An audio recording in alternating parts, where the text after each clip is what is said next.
Visiting other nations is a unique experience for any traveler. For Augustana graduate Jeni Fjelstad, a program as an assistant English teacher continues to provide that unique experience for what will be a third year in France. She gave us some expert insight on France as a whole and why you should consider taking a trip even after the Olympic Games.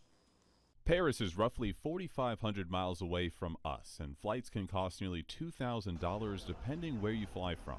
Some will have to wait and plan accordingly, but if you are fortunate to visit the European city soon, don't forget to include an itinerary that's more than the Eiffel Tower.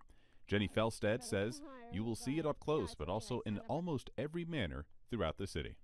The first time I saw it, underneath of it was like the most magical view, and then from like a boat cruise on the Seine at sunset, like that's another great place to see the Eiffel Tower for.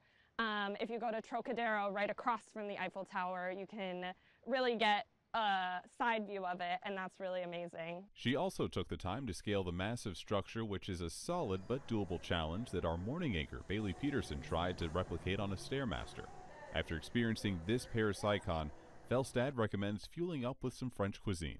Yes, my first pain au chocolat. Get yourself pastry that we're always trying to recreate in the US and never can quite get there. So get a croissant, get a pain au chocolat, get a baguette, you know, like the very regular things, but they're just so good there. Oh, also the cheese, definitely pastries, cheese. The culture and architecture is one of a kind as well and littered throughout the city. There's a nice picture of Pont Neuf, which is my favorite bridge in Paris. It's the oldest bridge, but I love the beautiful architectural masks that are on the side, all of the little faces, and the funky shape where it curves out so you can like sit or stand on the edges without being on the bridge. The Opera House, the Paris Opera, this is the one that inspired Phantom of the Opera. And it's honestly one of the most beautiful buildings in Paris, in my opinion.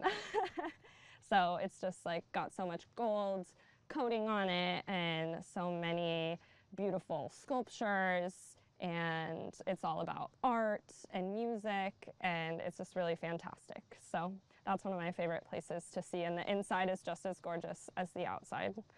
The Louvre, Pyramid, Bouquiniste, and Hotel Invalides all scratch the surface of what could be loaded in an itinerary for Paris alone. But Fjelstad says you will have to come back to see even more France. I encourage people to see other parts of Paris and also other parts of France because they're also like really amazing. Some of the other cities she has been to and recommend include Lyon, Marseille, and Montpellier.